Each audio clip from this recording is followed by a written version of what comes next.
Boa noite. Esta é a CNN Brasil, eu sou Abílio Diniz e esse é o programa Caminhos. Caminhos para o nosso Brasil. Caminhos para esse Brasil que nós tanto amamos, que queremos ver crescer, se desenvolver, gerar empregos, distribuir renda e promover a inclusão. Agora, nesse momento, quais são as expectativas que nós temos, eu, junto com os meus convidados, quais são as expectativas que nós temos para esse novo governo, que vai começar agora em janeiro? E hoje nós trouxemos uma convidada muito especial, que é Luísa Helena Trajano, presidente do Conselho do Magazine Luiza, uma das mulheres mais influentes do Brasil e no mundo, sempre lutando pela valorização do trabalho e do papel da mulher, sempre dando um status maior às mulheres. Luísa tem sido uma personagem muito marcante na vida brasileira.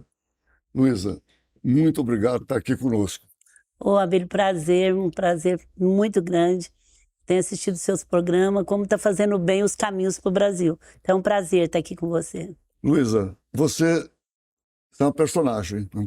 Você tem uma história muito importante. Vamos ver o que eles contam para nós um pouco da sua trajetória e da sua história. A trajetória de Luísa Helena Trajano se confunde com a história da própria empresa. Mas se engana quem pensa que o Magazine Luiza leva o nome dela. É, na verdade, uma homenagem à tia, também Luísa, fundadora da primeira loja em Franca, interior de São Paulo, em 1957. Luísa Trajano começou a trabalhar na empresa ainda adolescente, durante as férias escolares. Se tornou oficialmente funcionária aos 17 anos, passando por quase todos os setores até chegar à liderança, a convite da tia, em 1991. Modernizou a empresa e criou uma loja virtual numa época em que a internet engatinhava no Brasil. Depois, começou o processo de expansão do Magazine Luiza para todo o país e a aquisição de outras empresas. O Magazine Luiza é hoje um gigante do varejo.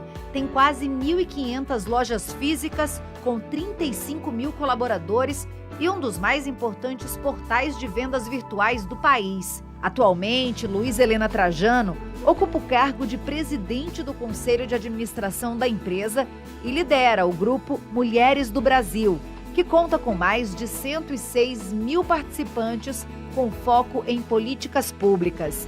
Em 2021, figurou como a única brasileira na lista de 100 mais influentes da revista Time. Luísa, vamos começar falando um pouquinho desse nosso Brasil. Eu tenho dito isso, que na pandemia houve muito sofrimento, muita dificuldade, muitas pessoas morreram, né, no mundo inteiro e aqui também no Brasil. Mas deixou alguma coisa, principalmente aqui, alguma coisa importante. Eu acredito que hoje o Brasil é mais solidário do que era antes da pandemia.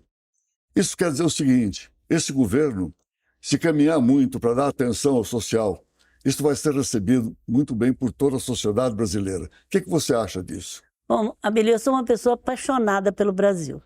Se me chamo de otimista ou não, o Magazine Luiza canta o hino nacional toda segunda-feira há 25 anos. Mulheres do Brasil também.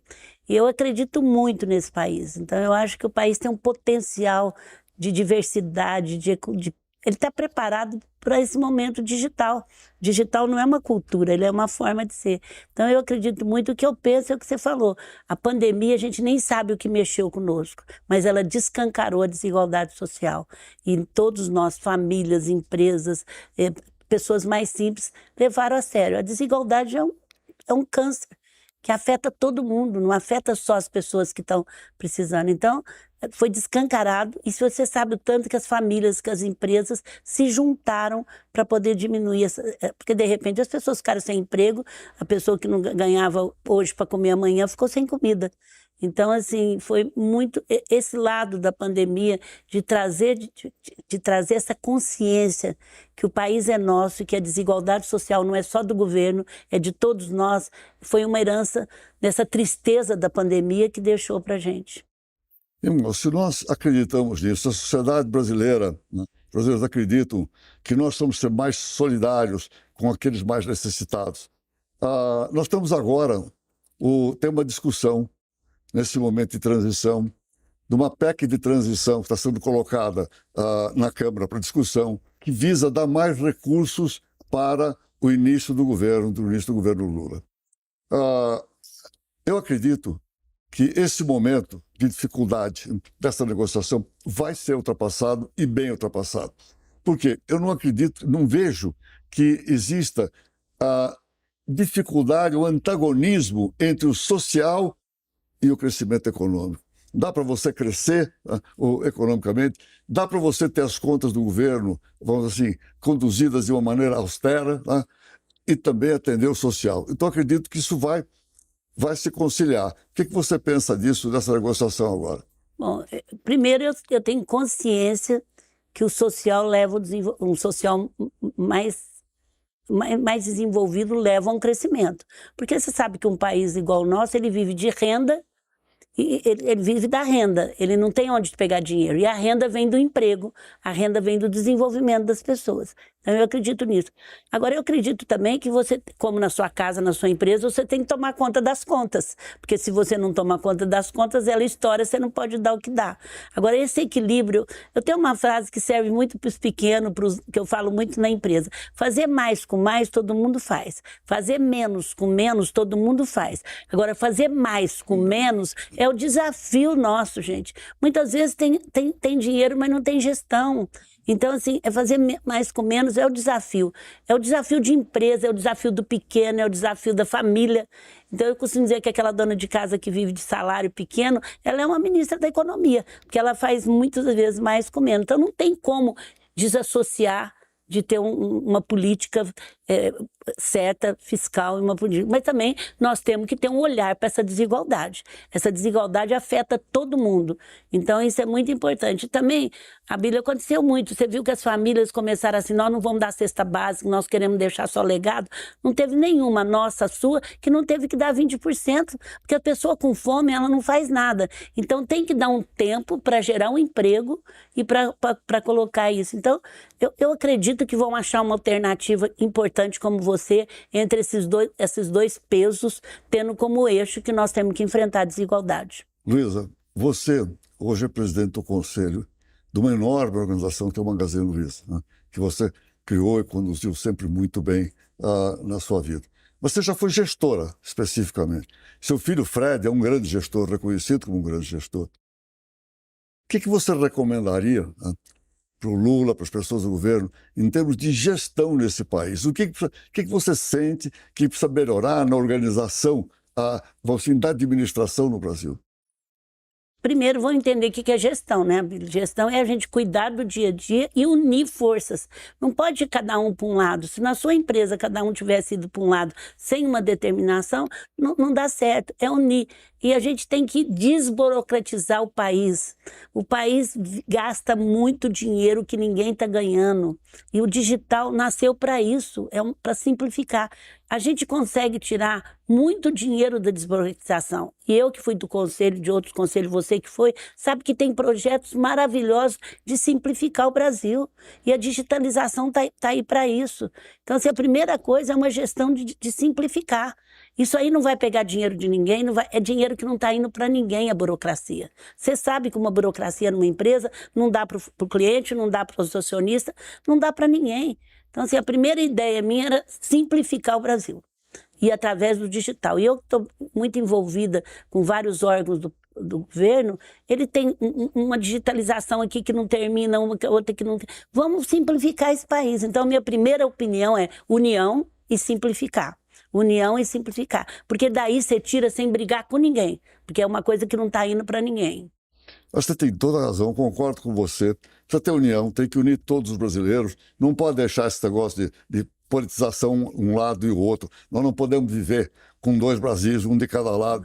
Você sabe que essa eleição foi vencida pelo Lula por uma margem muito pequena. Então ficou uma outra parte muito forte, muito poderosa. Isso não pode ficar em briga. Tem que pacificar, unir o país, unir as pessoas. Agora, você falou em modernização até da gestão e tal. Simplificação. Parece que modernização está muito longe, assim. Uma simplificação, e você falou em digitalização. Quantas pessoas você tem no digital do Magazine Luiza? para poder digitalizar as empresas. Eu dou um exemplo muito simples que você foi vendedor, você foi comerciante. O pessoal fazia uma compra no Magazine e ficava quase 40 minutos para pagar, para fazer isso, para fazer essa coisa. E me mandavam, Luiz, eu fiquei muito tempo. Eu chamava a área de tecnologia, que era antigamente, diminuía 5, 10 minutos. Quando a gente resolveu digitalizar, pôr um vendedor com mobile na mão, em 5 minutos ele faz isso. Acabou os empregos? Não. Eles foram para a área logística, para a área de entrega rápida, foram para outra área. Abílio, quantos documentos você assina sem precisão hoje?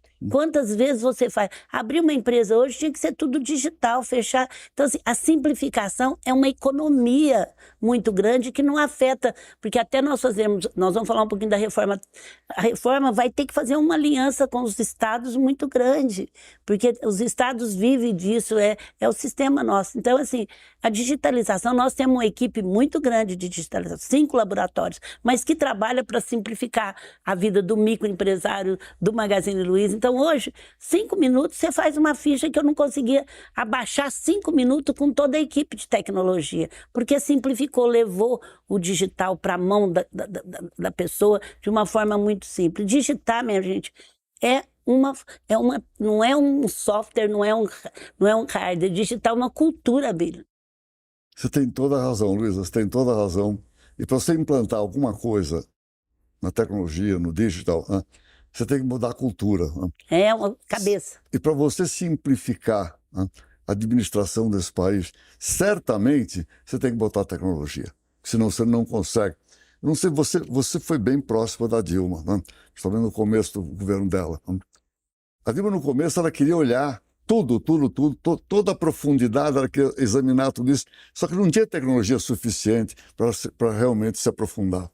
Acho que um grande avanço que seria agora, seria realmente focar na simplicidade, mas olhando para a tecnologia para poder ter... Sem a tecnologia digital não tem jeito de simplificar. Eu te contei uma história, eu levava 40 minutos, por muito custo eu baixava 5. Hoje em 5 minutos ele faz o que levou em 40 lá na ponta. Então o digital é uma cultura de simplificação que não é simplismo, é simplificação.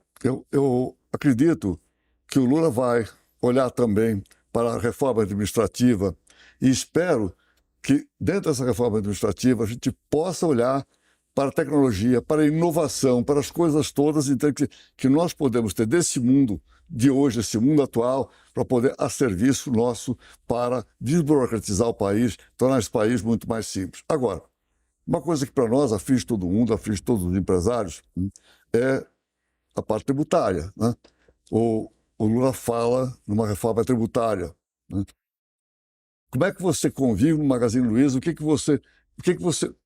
Qual é o peso que você dá para a reforma tributária hoje nesse país? Bom, eu acho que eu e você, há mais de 30 anos, a gente entra em comitê de reforma trabalhista.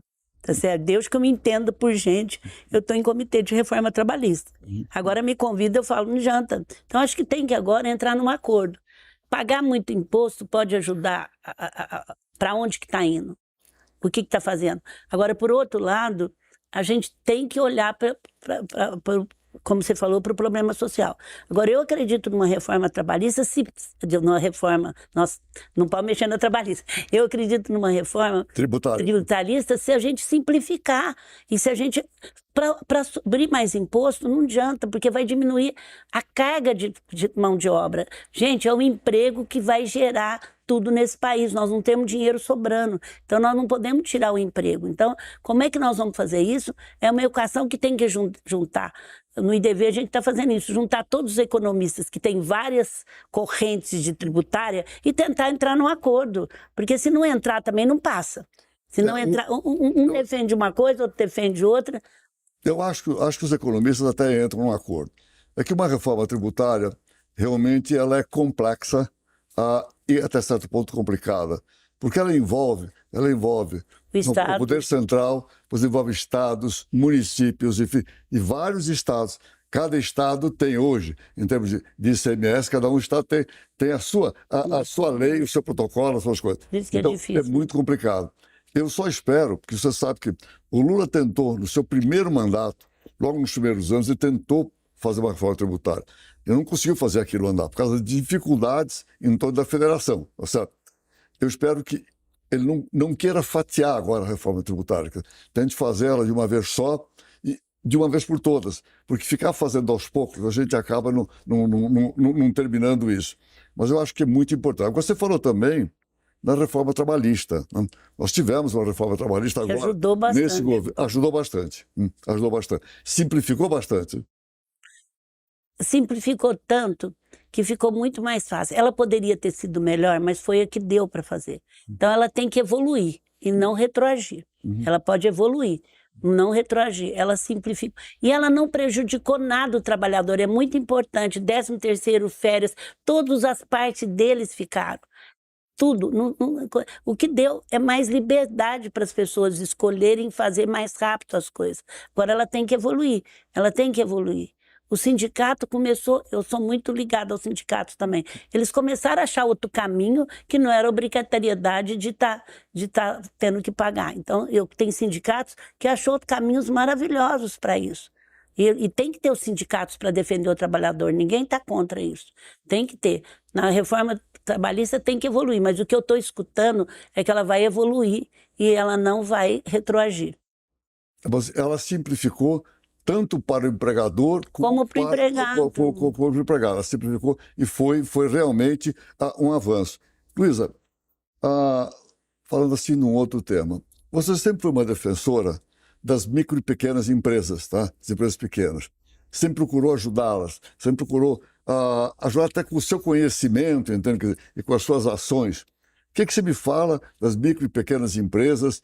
O que se puder fazer por elas? O que se espera desse governo? O que você gostaria que houvesse de políticas públicas para poder ajudar as pequenas empresas? Olha, eu acho que nós já simplificamos muito. A FIF fez um trabalho maravilhoso. Eu acompanhei, você também deve ter acompanhado. O Simples é melhor do que as nossas empresas.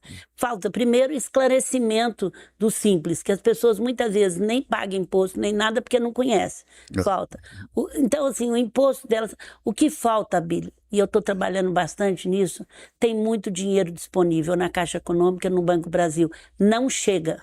Se você não descentralizar esse crédito de uma forma inteligente, eu tenho até uma proposta, estou fazendo sempre atrás de uma proposta para fazer para as empresas de contabilidades, que é o que elas mais têm como imagem, possa já levar, como faz na nossa empresa, antes de você tirar um dinheiro, faz uma avaliação, te acompanha. O problema todo é o seguinte, nós temos um SEBRAE, um SENAC que faz trabalhos maravilhosos, então tem que cruzar a capacidade, a capacitação com dinheiro e acompanhar. Agora, esse dinheiro, você imagina na época agora que teve a Covid, quantos milhões de clientes chegou na Caixa para tirar dinheiro? Como é que você, empresário, você pode pôr 1000 empresas que não conseguem analisar o crédito dessas 1000 pessoas. E aí começa a ter aqueles créditos score antigo, que não dá dinheiro para ninguém, e fica sobrando dinheiro e o povo precisando. Então, para mim, assim, o que mais falta agora é a capacitação amarrada ao crédito, mas um crédito descentralizado. Eu não vou passar aqui a ideia, mas eu tenho uma ideia bem montada como descentralizar. Porque meu primeiro emprego foi crédito no Magazine. Depois foi vendedora, graças a Deus, mas a primeira foi crédito. Mas, Luísa, se você não passa agora, você deve passar depois. Para as pessoas do governo, você tem sempre... Não, eu estou tentando passar, desde o outro governo para presidente da Caixa Econômica, eu conversei com ela. Eu falo, enquanto vocês não descentralizar essa forma de dar o crédito, nós vamos continuar com os créditos, dinheiro sobrando e as pessoas precisando, e a micro e pequena empresa. Mas tem que ligar a capacitação, a capacidade de e nós temos cursos de capacitação. O Brasil é um dos países que mais tem curso de capacitação para o empreendedor, para micro e pequena. Eu acompanho a micro desde 85. Aliás, 85%, Abílio, dos empregos formais ou não formais vem da micro e da pequena. Se você tirar os informais, 55% vem deles. Como é que nós, empresário grande, não vamos olhar a micro e pequena? Se não for por interesse, por bondade, tem que ser por interesse. Você tem toda a razão, Luísa, você tem toda a razão. A sua empresa é uma empresa nacional. Você vende para o Brasil inteiro. Como é que a tua logística, como é que você encara vender para o Brasil inteiro, inclusive com sistemas tributários, com tributos diferentes em cada estado e tal? Como é que você encara tudo isso? Como é que você faz isso? Bom, a gente tem um sistema hoje que faz tudo isso, mas é o que eu estou falando, custa dinheiro que não está indo para ninguém, a burocracia não está indo para ninguém. Se você simplificasse tudo isso, o Brasil ganhava 5 ou 10%, então assim, é muito difícil. Mas hoje a gente tem um sistema de tecnologia que controla por estrado, a gente desenvolveu, o que estamos oferecendo agora no marketplace para o pequeno. Nós estamos agora atacando bem o marketplace e toda essa experiência nossa, nós compramos bastante empresa para eles também, desde treinamento, de tudo, para poder oferecer essa experiência que a gente já viveu na nossa. Então, temos. Agora, não é por isso que eu não luto para o Brasil ter mais ferrovias, mais condições de você... Porque é um país... Você leva 18 dias para entregar um produto em Belém. Agora, o Magazine, como continuou com loja física, você compra na internet e vai retirar na loja física. A nossa loja física mudou de jeito. Ela é também um centro de distribuição. Mas nem todos que podem fazer. Então, a gente tem que ter um investimento em infraestrutura que até começou, não foi tão ruim assim, não foi, e a gente tem que continuar. Você vê, você não tem uma linha de trem que leva... Quantas vezes a gente queria ir de São Paulo para o Rio, que a gente até sonhava ter uma linha, temos que investir em infraestrutura, que é a capacidade de levar as coisas mais fácil. Por outro lado, essa burocracia atrapalha muito o desenvolvimento. Hoje, quantas vendas do Magazine Luiza, quanto por cento das vendas do Magazine Luiza é feito pelo digital, feito online? Se você contar tudo entre o marketplace, tudo já é 70%, 60%? Entre o marketplace e tudo, que hoje nós temos mais de 200 mil afiliados no marketplace. Mas é interessante, Abília, onde a gente tem loja física, aumenta a venda do digital. E você que veio de loja física como eu, e que sabe, mas ela tem que modernizar. Eu digo assim para o pessoal que está nos assistindo, ela não vai acabar. Mas ela não pode ficar do jeito que ela é. Ela vai ter que ser multicanalidade. O cliente pode comprar, devolver, você tem que estar em todos os canais. E é isso que o Magazine, com 65 anos que está fazendo esse mês... Isso a gente sabe que você faz isso, nós te acompanhamos, enfim. Não, estou falando, começou físico e conseguiu fazer isso. Né? Pois é, nós te acompanhamos, a sua vida, a sua história, a história do Magalu, do Magazine Luiza, né? A gente sabe quanto que vocês avançaram no digital e no online. Né?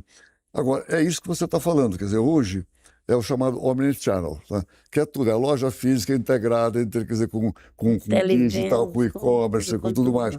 Vem um marketplace junto, entende, para você acrescentar mais produtos ainda. E vocês estão fazendo, eu sei que vocês estão fazendo isso realmente muito bem. Parabéns. Obrigada. Agora, vou falar um outro ponto aqui. A lei de cotas completou 10 anos. Né? Você acha que ela deve ter alguma revisão, alguma coisa? O que você acha da lei de cotas? Eu aprendi, Abília, uns 13 anos atrás. Agora eu vou falar a Luísa Helena Pessoa, não é nem empresária. É que cota é um processo transitório para acertar uma desigualdade. Quando você aprende isso, e você é um país que teve quase 400 anos de escravidão, que isso atrapalhou totalmente o país, tanto no nível social, como emocional, como de sentir o que é seu, você não pode, quer dizer, na minha opinião, eu digo que eu convenço todo mundo. Vamos ver empresas. Se você hoje, até pouco tempo, agora está mudando, 7% de mulheres em empresas. Se você tirasse as donas como eu, ou suas filhas, ou alguém que frequenta, vai para 3%, 4%. É 120 anos para ter. Aí eu brincava com meus amigos, assim, empresários. Não vende sua empresa não, senão sua bisneta não vai estar lá. Então, assim, agora com o ISG está passando, e a pandemia que você citou, por uma grande transformação. A grande transformação. Mas ainda leva um tempo. Nós ficamos, as mulheres, os negros, ficaram muito à parte da sociedade. Quer dizer, eu tive que lutar, vim do interior, até hoje eu sou quase a única mulher que estou no varejo, né? Você me acompanhou pequena, você me acompanhou nessa cita. Então, assim, eu acho que ainda cota é um processo transitório para acertar uma desigualdade, a gente ainda precisa. À medida que vai terminando isso... Agora os homens estão brincando que daqui a um dia vai ter que ter cota para homens, porque as mulheres agora estão no mundo inteiro assim. Mas ainda é preciso, principalmente as cotas de negro. Eu sou, e você também assinou, nós somos umas defensoras que ainda precisa. Se vai ser mais 3, 4, 5 anos, quem vai dizer é a realidade. É um processo transitório, vamos lembrar disso.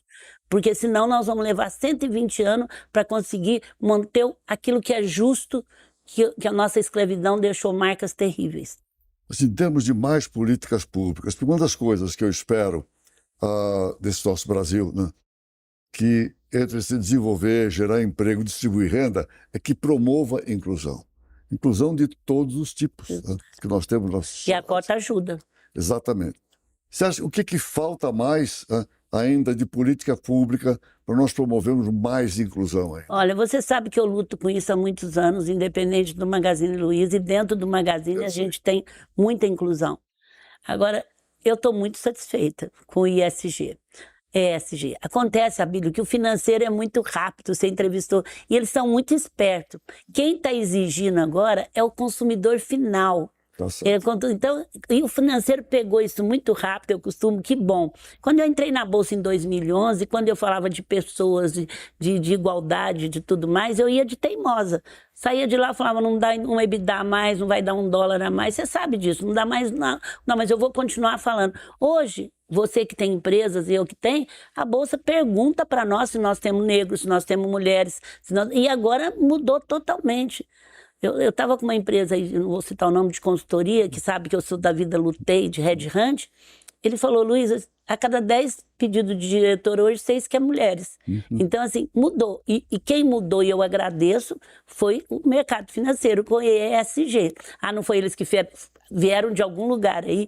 Porque, sabe, Abílio, se uma pessoa tratar mal um negro numa loja hoje, ele pode ter 5 seguidores. No fim do dia, todo mundo está sabendo a loja como e tem revolta em frente. Então, a comunicação digital, as redes sociais, trouxe também uma coisa muito grande. Ele pode ter 5 seguidores só, mas no fim do dia todo mundo está sabendo. Então, eu estou muito mais animada agora com o ESG, porque ele chegou no mercado financeiro, ele chegou na Bolsa, ele chegou perguntando. Então, assim, eu acredito que daqui a uns anos nós não vamos precisar ter cota. Luísa, muito bom, legal. Vamos agora fazer um pequeno intervalo, depois nós continuamos a nossa conversa, tá bom? Legal.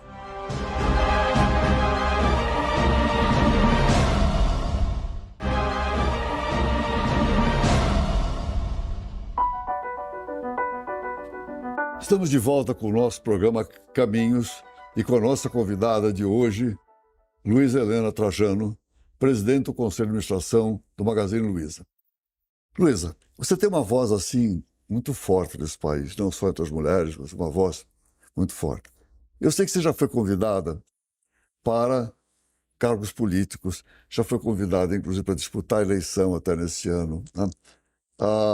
Como é que você se sente com isso? Você acha que não foi agora, mas você ainda pode ir mais para frente, você pode assumir algum papel de liderança, não apenas liderança empresarial, mas uma liderança política nesse nosso país? Realmente eu fui muito convidada para ser bastante coisa, até porque mulher esse ano.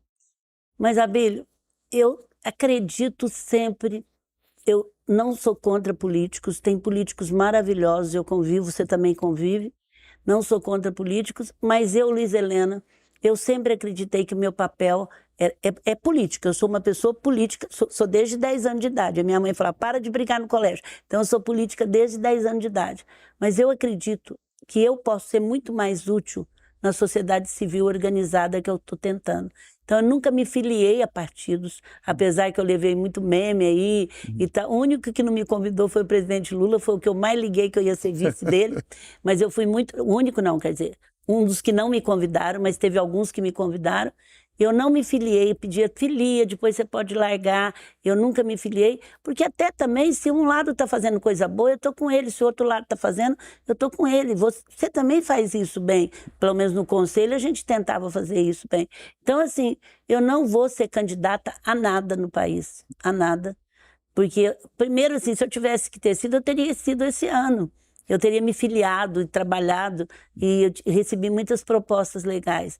Não me filiei, eu nem posso ser, Abílio, eu não sou filiada a partido. Você sabe que no Brasil, para ser candidata a vereadora, você tem que ter um partido. E não sou contra os partidos, mas eu sou uma pessoa que faz só o que está dentro da minha alma e do meu coração.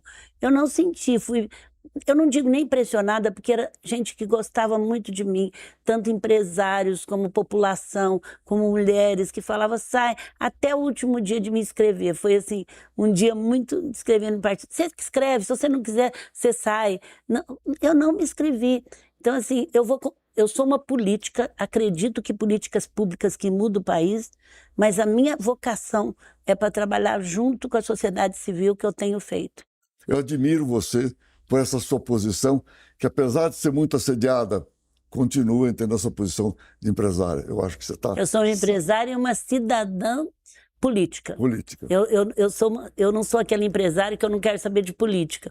Eu acho que políticas públicas é que vai ajudar os empresários.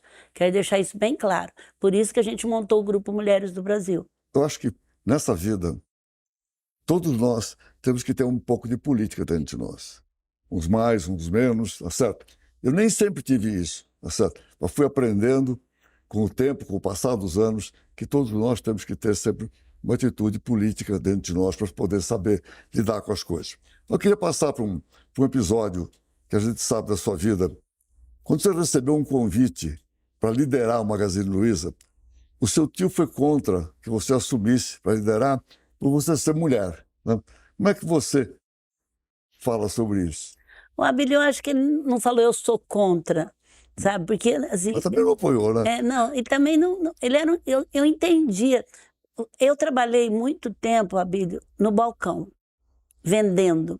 Eu aprendi o que é empatia. Empatia é você trocar de papel no mundo do outro. Se você não fizesse isso, eu não conseguia. Uma cidade simples, operária, maravilhosa, que é a minha cidade de Franca. Então, eu fiquei muitos anos lidando com todo tipo de pessoa. Então, com meu tio, eu entendi que para a cabeça dele era muito difícil, mas também eu não abria mão do que eu queria. E a minha tia também fez uma forma de levar isso. Então, assim, a gente nunca brigou, nunca teve problema, mas para a cabeça dele, um calabrês, que não tinha mulher no poder, eu assumir um poder não era uma coisa fácil.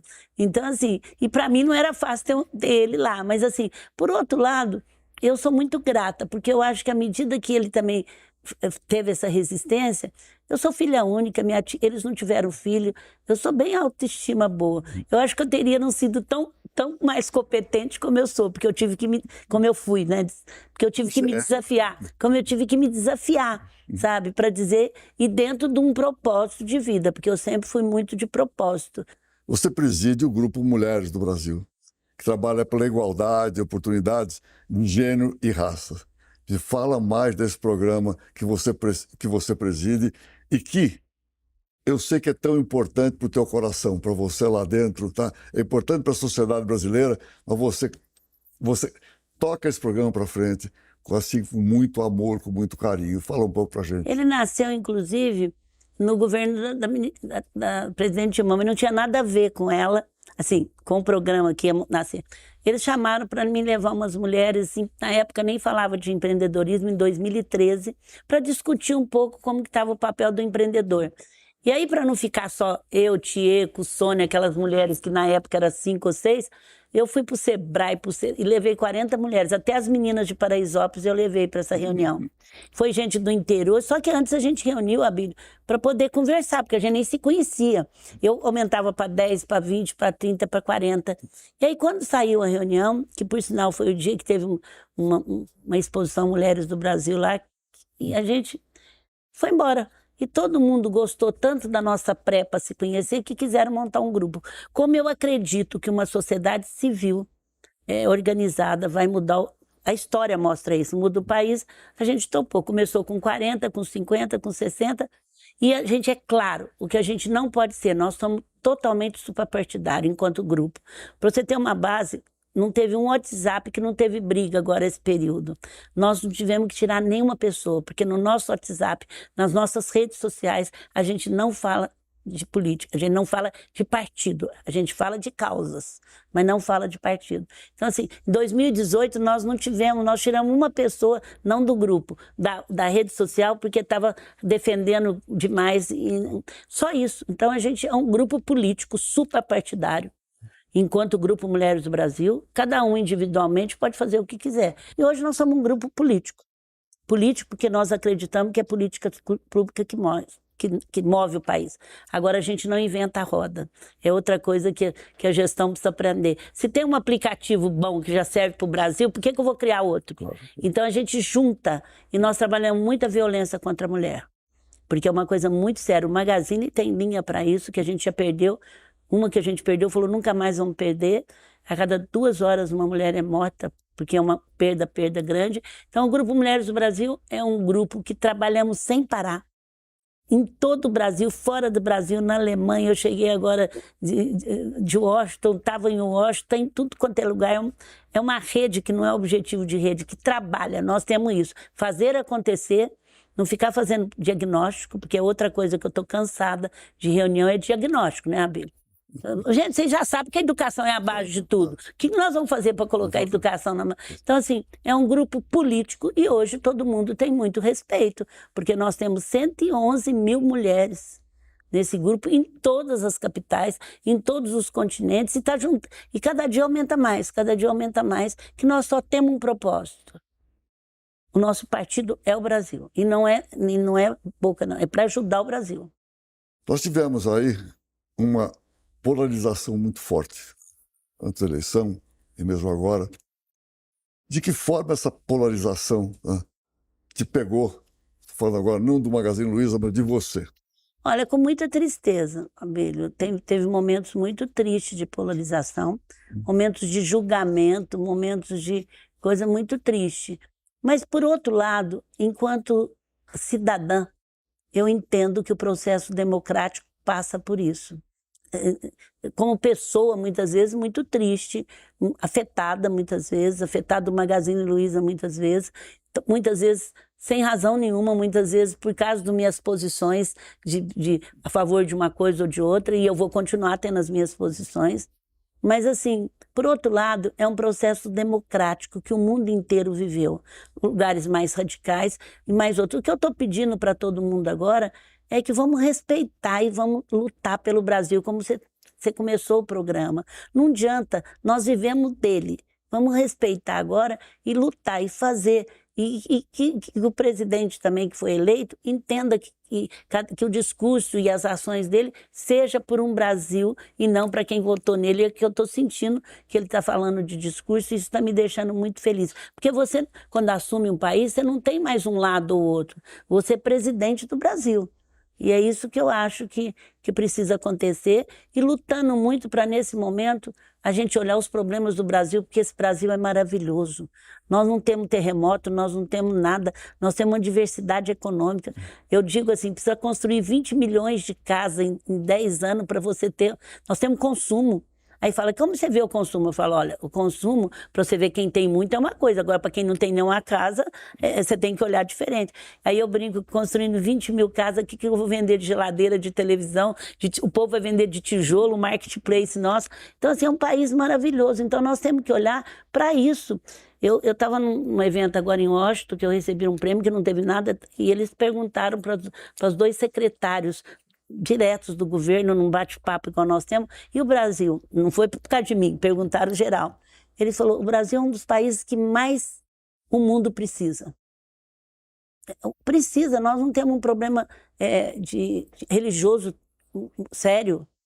Nós temos uma democracia que eu nunca acreditei que vai parar, porque o Brasil tem uma democracia, já lutou muito. Nós temos um país diverso, gente, pronto para ser startup. Nós temos aquilo que as startups têm. Nós somos muito criativos. Uma última pergunta. Como é que você espera que esse Brasil será daqui a 4 anos? Bom, eu vou falar o que eu espero, né? Que ele esteja mais unido, né? Cada um com as suas crenças, com a sua política, mas unido em torno do país, que o que importa agora é o país e bem. Eu espero que a gente tenha diminuído muito a desigualdade social. Eu espero que a gente tenha terminado com a violência para a mulher. Agora eu não estou trabalhando só no Brasil, é no mundo. Porque a violência é a única causa que mulheres do Brasil têm no mundo inteiro. Educação não é a mesma, toda não é a mesma. É a única. Você vai para Londres, eu estou lutando agora para daqui 4 anos não ter mais violência da mulher no mundo. Então, assim, não é só aqui, porque a gente está no mundo inteiro agora. E se eu chego em Londres, é a mesma coisa. Se eu chego em Paris, se eu chego no Vale do Silício, é a mesma coisa. E eu espero que a gente realmente vença a desigualdade social. Nós não vamos terminar com ela. E o que eu mais quero é a geração de emprego. O emprego da dignidade. O emprego leva... Quantas vezes você já escutou falar, eu não tive educação, mas eu quero ganhar para dar educação para os meus filhos? A gente escuta isso toda hora. Então, assim, o emprego, ele liberta da escravidão. O emprego, e eu sou apaixonada. Isso é verdade. E é uma das coisas que eu sempre me bato, sempre falo. A coisa mais importante é gerar emprego. Em que muita gente jovens viram marginais, quer dizer, vão para outros caminhos, quer dizer, não os caminhos do bem, porque não tem emprego. Não é que os outros caminhos sejam mais fáceis, é porque não tem emprego. Chega em casa, não tem então, comida. Precisa gerar emprego, tá? Isso é a forma de fazer crescimento, inclusão social, tá? Gerar emprego é fundamental. Se a reforma tributária abaixasse, gerasse mais emprego, o governo tinha mais renda. Tem que pensar na geração de emprego. Essa tem que ser o eixo. Luísa, concordo inteiramente com você e eu quero te agradecer muito. Você é uma pessoa admirável e admirada por muita gente, por todos. Né? Você continue assim, guerreira como você é. Eu quero te agradecer assim, imensamente de você ter estado aqui comigo no meu programa. Eu quero te cumprimentar, gente. Eu falei no bastidores para ele aqui que quando começou a sair minha propaganda do programa, como ele está dando ibope, era a pessoa mais simples. Olha, você vai estar, admiro muito o Abílio. Nossa, como você vai estar, parabéns. E você me falou uma coisa que eu queria terminar com essa frase. A gente é do tamanho do que a gente compartilha. E eu perguntei, por que você está fazendo isso? Você falou, eu quero compartilhar. Então, eu aprendi muito cedo que quanto mais a gente compartilha, a gente fica maior. Obrigado, Luísa. Que palavras bonitas.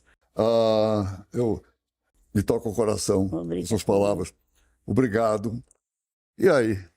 Você que está em casa, que está nos assistindo, estamos chegando ao fim aqui dessa série de 5 programas, ouvindo pessoas que, como a Luísa, são apaixonadas por esse país, vivem aqui, trabalham aqui, têm a sua família aqui, criam seus filhos, seus netos aqui nesse país, né? E esperam um país melhor, um país que se desenvolva, que crie empregos, promova a inclusão, distribua a renda. Esse é o país que nós queremos. E você em casa, vamos pensar sempre, não só em olhar para a janela, olhar também para o espelho. O que nós podemos fazer por esse país? Qual é a nossa contribuição? Cada um dentro daquilo que pode fazer. Tá? Somos 1 em 8 milhões de pessoas nesse mundo, mas o que individualmente cada um de nós pode fazer? Isso é uma coisa para nós pensarmos e temos certeza, entende, quer dizer, que esse pensamento vai fazer esse país crescer cada vez mais e, mais do que isso, ter sempre um enorme orgulho de sermos brasileiros. Muito obrigado a vocês todos.